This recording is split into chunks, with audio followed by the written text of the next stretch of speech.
So hello everyone, कैसे हैं आप सब लोग। I hope each and every one of you is doing absolutely good. आज की ये वीडियो आप सब लोगों के लिए बहुत इंपॉर्टेंट होने वाली है। If you are aiming the NEET 2023 examination, then this video will give you a proper insight of the common mistakes that are being done by students in the last 1 month. अभी हमारे पास मुश्किल से 32-33 दिन बचे हुए हैं हमारे एग्जामिनेशन के लिए, and it becomes really very important for us to understand कि ऐसी कौन सी गलतियां हैं जो बच्चे इस टाइम पर करते हैं, या ऐसी कौन सी गलतियां हैं जिनके होने के चांसेस आप द्वारा काफी ज्यादा हैं, क्योंकि तभी आप संभल पाओगे, तभी आप अच्छा स्कोर कर पाओगे। लास्ट का जो मंथ है ये काफ़ी ज़्यादा आपको प्रेशराइज करने वाला मंथ है। यहाँ पर आपको ऐसा लगेगा कि यार कुछ चीज़ें जो हैं वो ठीक नहीं हो रही हैं, and ultimately you can get demotivated. इस टाइम पर अपने हौसले को बांध कर रखना और अपने एग्जामिनेशन को अच्छे तरीके से फोड़ कर आना, that is really really crucial, and it becomes really important for me as a mentor to give you the very right guidance। तो ऐसी कौन सी चीजें हैं जो आपको अवॉइड करनी है, ऐसी कौन सी चीजें हैं जो आपको करनी है, उस हर चीज के बारे में चर्चा करेंगे। तो सबसे पहला जो पॉइंट है, ये सबसे खास पॉइंट है, या तो आपके पास सिंगल रिसोर्स होनी चाहिए पर सब्जेक्ट, या फिर आपके पास मिनिमम पॉसिबल रिसोर्सेज होनी चाहिए। एंड यहां पर कोई भी कॉन्क्रीट बाइफर्केशन नहीं है कि वो रिसोर्सेज पेड होंगी या फ्री होंगी। अगर आप यूट्यूब से पढ़ते हो, जिन टीचर से पढ़ते हुए आए हो, उनकी वीडियोस की एक प्लेलिस्ट बना लीजिए। व्हाट्सएप पर एक कस्टम मैसेज खुद को भेज लीजिए। सेल्फ चैट का एक ऑप्शन जो है व्हाट्सएप के ऊपर आता है, तो मेरे कोई भी इंपॉर्टेंट मैसेजेस होते हैं वो मैं खुद को ही शेयर कर लेता हूं, जिससे कि मैं उन्हें बार बार रिव्यू कर सकूं। तो सिमिलरली अगर आपको कोई इंपॉर्टेंट वीडियो देखनी है, उस वीडियो का लिंक जो है फटाक से शेयर कर लीजिए और उसे अपने गूगल कैलेंडर के ऊपर भी इनकॉर्पोरेट कर लीजिए, जिससे कि आपका गूगल कैलेंडर आपको डेली बेसिस पर याद दिलाता रहे कि आपको कौन सा काम करना था, कितनी ड्यूरेशन तक आपको कौन सा चैप्टर देखना था। तो या तो सिंगल आपका रिसोर्स होना चाहिए या मिनिमम पॉसिबल रिसोर्सेज होने चाहिए, चाहे आप टीचर की बात कर रहे हो, चाहे आप बुक की बात कर रहे हो। रिवाइज आप कहीं से भी कर सकते हैं, लेकिन when it comes to building the core concept, हमेशा याद रखेगा कि एक टीचर जो है वो एक सब्जेक्ट में आपका सहारा होगा, जो कि मेन फाउंडेशन बनाएगा आपके बेसिक कंसेप्ट्स की। उसके ऊपर आप लेयरिंग कहीं से भी कर सकते हैं। अगर आप रिवाइज कर रहे हैं तो अगर आपने किसी और टीचर से भी पढ़ा है, आप रिवाइज कर सकते हैं मेरे कंसेप्ट्स के थ्रू, और थोड़ा सा जो है अपर लेयरिंग कर सकते हैं अपने बेसिक कंसेप्ट्स के ऊपर। लेकिन अगर आप एक टीचर से बॉटनी पढ़ रहे हैं, आपने 5 चैप्टर्स उनसे पढ़ लिए हैं, आपका सिंक उनके साथ बैठ चुका है, you are aligned with that teacher, तो अल्टीमेटली आपको अपना पूरा सिलेबस उन्हीं से करना चाहिए, अनटिल अनलेस कोई बहुत बड़ी प्रॉब्लम ना आ जाए। Pattern of revision is very important. जहां पर स्टूडेंट्स गलती करते हैं, there is a very common pattern of revision, और वही आपको फॉलो करना चाहिए। सबसे पहले आप क्या करेंगे, अगर आप एक कोचिंग के स्टूडेंट हैं, या अगर आप ऑनलाइन पढ़ाई करते हैं, या आप यूट्यूब से पढ़ाई करते हैं, इट इज वेरी इंपॉर्टेंट कि आप अपने नोट्स बनाएं या आप अपनी एनसीईआरटी में चीजों को मार्क करते हुए चलें। तो सबसे पहले आपको क्या करना है, क्लास नोट्स। देन अगर क्लास नोट्स आप एनसीईआरटी में ही बना रहे हो, तो एनसीईआरटी के 2 revisions just after completion of every chapter, then question practice, and then आपके PYQs। किसी किसी सब्जेक्ट्स में जरूरी होता है कि आप एनसीईआरटी से थोड़ा सा बाहर जंप करें, तो वहां आप एनसीईआरटी से बाहर भी जंप कर सकते हैं, एंड यहां पर आप एडिशनल रिसोर्सेज जो हैं इनका भी इस्तेमाल कर सकते हैं, जैसे कि आपके कोचिंग के मॉड्यूल्स हो गए, या फिर कोई एडिशनल बुक हो गई। अगर आप फिजिक्स की बात कर रहे हैं, if you want to solve DC Pandey, आप डीसी पांडे सॉल्व करिए, है ना। तो यहां पर क्वेश्चन प्रैक्टिस के अंदर भी अलग अलग बुक्स आ सकती हैं। अगर आप क्वेश्चन प्रैक्टिस की बात करते हैं, तो बायोलॉजी में हमारी लिखी हुई किताब ही है ना, जो आपकी एनसीईआरटी पंच है। तो ऑब्जेक्टिव एनसीईआरटी पंच जो है, इसको आप लोग इस्तेमाल कर सकते हैं। फिजिक्स, केमिस्ट्री, बायोलॉजी तीनों के लिए अवेलेबल है। आई होप आप में से काफी लोगों ने सॉल्व कर भी ली होगी। अभी तो इसको सॉल्व करने का टाइम आपके पास नहीं है, तो अभी इसको अलग से परचेज नहीं करना है, राइट। सॉल्व करी है, वेल एंड गुड, नहीं करी अभी के लिए इसको स्किप कर दो, और पीवाईक्यू सॉल्व कर लो। कितने साल के, अगर मैं बायोलॉजी का बताऊं, लास्ट 11-12 साल के पीवाईक्यू ही सॉल्व करने हैं, इससे ज्यादा नहीं। यहां पर भी हमारी पीडब्ल्यू की बुक आती है, 35 ईयर क्वेश्चन पेपर्स, वहां से आखिरी 12-13 साल के पेपर्स आपको मिल जाएंगे इन अ टॉपिक वाइज सीक्वेंस। उनको सॉल्व करना बहुत ही ज्यादा जरूरी है। यहां से आपको एक अच्छा खासा आइडिया लगेगा कि आप किस तरीके से क्वेश्चंस को अटेम्प्ट कर पा रहे हो। And last but not the least, आपकी प्रैक्टिस। और प्रैक्टिस कैसे, वाया मॉक टेस्ट। यहां पर आपको मॉक टेस्ट देने होंगे, यानी आपको टेस्ट सीरीज देनी होगी, और ना ही सिर्फ आपको टेस्ट सीरीज देनी है, बल्कि वहां से आने वाली कॉमन मिस्टेक्स को भी अपने नोट्स के अंदर इनकॉर्पोरेट करना है। लेट्स से मैंने एक लाइन पढ़ी एनसीईआरटी के अंदर कि self consciousness is not a defining feature of living organism, जो कि करेक्ट बात है।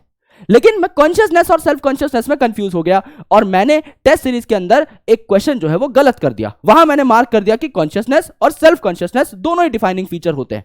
अब मेरे दिमाग की बत्ती जली जब उस टेस्ट का सोल्यूशन मेरे सामने आया कि यार ये तो पढ़ने के बाद भी गलती हो गई। मैं क्या करूंगा, मैं वापस एनसीईआरटी में जाऊंगा, सेल्फ कॉन्शियसनेस वाले पॉइंट पे जाऊंगा और लिख दूंगा it is not a defining feature, क्योंकि जब मैं आखिरी बार एनसीईआरटी को रिवाइज कर रहा हूंगा बिफोर माय एग्जामिनेशन, मेरे को एक अच्छा खासा आइडिया लग जाएगा, यार यहां मैंने गलती करी थी, यहां मेरा पैर फिसला हुआ है, दोबारा पैर नहीं फिसलना चाहिए।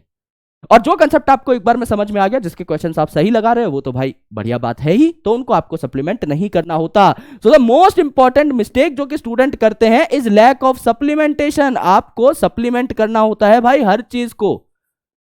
टेस्ट देने का ये मतलब नहीं होता आपने टेस्ट दे दिया और आपने देखा यार मेरे तो 400 ही बन रहे हैं। आपको ये देखना होता है कि 400 क्यों बन रहे हैं, क्यों आपके 600 नहीं बने, क्यों आपके 650 नहीं बने, 200-250 नंबर का गैप कहां आ रहा है, वो एनालाइज करो।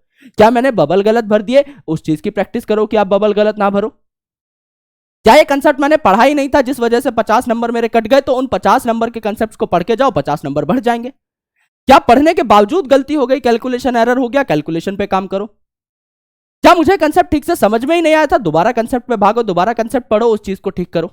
यार ये पॉइंट एनसीईआरटी में दिया ही नहीं हुआ था तो घबराने की बात नहीं है, उस पॉइंट को जाके एनसीईआरटी में सप्लीमेंट कर लो, जिससे आप अगली बार जब एनसीईआरटी पढ़ो तो आपको एक पॉइंट एक्स्ट्रा मिल जाए हर चैप्टर में। इस तरीके से आपको मॉक टेस्ट का करेक्ट इस्तेमाल करना होता है। प्लस यहां पर अब आपको एक चीज का ध्यान रखना है कि आपको बड़ी रिसोर्स नहीं पकड़नी। जैसे मैंने साफ साफ आपको बता दिया कि आप पेपर्स तो सॉल्व कर सकते हो, लेकिन आप पंच को सॉल्व नहीं कर सकते इस पॉइंट ऑफ टाइम पर। सिमिलरली हमारा एक टेलीग्राम चैनल है पीडब्ल्यू का, नीट वाला नाम से। सो अगर आप उसको सर्च करेंगे t.me/नीट वाला, पीडब्ल्यू नाम से वो चैनल है, मैं यहां पर लिख भी देता हूं t.me/नीट वाला पीडब्ल्यू, इस नाम से हमारा टेलीग्राम चैनल है। यहां पर मैं, पंकज सर, एमआर सर, ए मैम, हम सब लोग डेली बेसिस पर कोई माइंड मैप डाल रहे हैं, अपने खुद के बनाए हुए हैंड रिटन नोट्स डाल रहे हैं। सो वहां पर जाकर आप रिवीजन का मटेरियल भी डेली बेसिस पे एक पर्टिकुलर सीक्वेंस में चीजें आ रही हैं दोस्त। तो आप लोगों के लिए ऑलरेडी हम लोगों ने सीक्वेंस बना लिया है। आपको डेली बेसिस पे कुछ विटामिन मिल रहे होंगे, या आप खाना तो खा ही रहे हो, आप अपने हिसाब से तो पढ़ाई कर ही रहे हो, एक विटामिन की गोली, एक सप्लीमेंट, एक रिवाइटल हम आपको दे देंगे, जिससे कि आप और बूस्ट अप हो जाओ और चार्ज हो जाओ। मोबाइल चलाने में जहां आप टाइम वेस्ट करते हो कहीं कहीं, वहां आप टेलीग्राम पे जाकर के चैनल पे पहुंचो और अल्टीमेटली कुछ काम की चीजें जो है अपने लिए जुटा करके जाओ। अब आता है पेरेटो प्रिंसिपल। पेरेटो प्रिंसिपल क्या कहता है, इसे हम 80-20 रूल भी कहते हैं। 80-20 रूल मतलब 20% ऐसी चीजें होती हैं जो 80% ऑफ द प्रोसेस को ड्राइव करती हैं, और यह बात हर जगह सच है। यानी अगर आप देखें तो कुछ ऐसे कंसेप्ट्स हैं जिनसे क्वेश्चन आता ही आता है। काउंटर करंट मैकेनिज्म से क्वेश्चन आएगा ही आएगा, आपका जेनेटिक डिसऑर्डर से क्वेश्चन आएगा ही आएगा, मॉलिक्यूलर बेसिस ऑफ इनहेरिटेंस में आपकी डिस्कवरी ऑफ जेनेटिक मटेरियल से क्वेश्चन आएगा ही, आपका सेंट्रल डॉगमा से क्वेश्चन आएगा ही, राइट। इकोलॉजिकल सक्सेशन से क्वेश्चन आने के चांसेस बहुत ज्यादा हैं। तो ये सारे जो टॉपिक हैं ये हॉट टॉपिक्स कहलाते हैं। अगर आपने अभी तक अपने सिलेबस को पूरा नहीं किया, ये आपका फर्स्ट अटेम्प्ट है, आपके बोर्ड खत्म हुए हैं, एक छोटी सी किताब आपको उठानी है जिसका नाम है एनसीईआरटी, जिसके लिए काफी सारे लेक्चर्स हमने बना रखे हैं। मेरी सीरीज है एक बायोबली नाम से, बायोबली बाय विपिन शर्मा टाइप करो और सीधा आगे चैप्टर का नाम लिख दो, फॉर एग्जांपल लिविंग वर्ल्ड बायोबली बाय विपिन शर्मा सर, और ऑटोमेटिकली आपको 38 चैप्टर्स के बायोबली जो है वीडियोस मिल जाएंगे, प्लस आपको पूरी प्लेलिस्ट जो है इसी चैनल के ऊपर मिल जाएगी। जाओ देखो, कोई नहीं रोक पाएगा आपके अच्छे मार्क्स आने से। पहले अटेम्प्ट में तुम बायोलॉजी को फोड़ कर बैठ जाओगे, 330-340 से ज्यादा स्कोर कर पाओगे अगर आप एक अच्छे स्टूडेंट हो तो, ईमानदार स्टूडेंट हो तो। फिजिक्स और केमिस्ट्री में भी ऐसे काफी सारे फ्री रिसोर्स है जिनको आप यूज कर सकते हो, पेड रिसोर्स है जिनको भी आप यूज कर सकते हो, and ultimately you can target very good marks. तो पेरेटो प्रिंसिपल लगाना है। अगर ऑलरेडी गाड़ी हाथ से छूट चुकी है, अभी बहुत ज्यादा पढ़ाई नहीं करी है, हॉट टॉपिक्स के ऊपर आपका फोकस होना चाहिए। अगर आप चाहते हो बायोलॉजी के हॉट टॉपिक्स पे एक वीडियो बने तो नीचे कमेंट में मुझे बता देना, I will make the video on most hot topics, जो कि एंड डे पे आपको रिवाइज करने ही करने हैं। Use pressure as a tool, this is the most precious tool. अगर मैं अपनी ही बात करूं, मुझे नहीं लगता कि यार प्रेशर को जितना बढ़िया मैं यूटिलाइज करता हूं at the time of examination, उतना बढ़िया कोई करता होगा। प्रेशर एक वरदान है भाई मेरे लिए, और मैं चाहता हूं उस टाइम पर मेरी प्रोडक्टिविटी मैक्सिमम आए, and I always keep a track on that. अगर मुझे पता है कि मेरा पेपर 2 दिन बाद है, तो आज मेरे अंदर कुछ ऐसी शक्तियां हैं जो कि नॉर्मल मानवीय शक्तियों से बहुत ऊपर है। नॉर्मली अगर मैं दिन के 50 पन्ने पढ़ता हूं, आज मेरे में वो शक्ति है कि मैं दिन के 250 पन्ने पढ़ूं, मैं अगले 2 दिन में एक 500 पेज की किताब को पूरा रिवाइज करूं।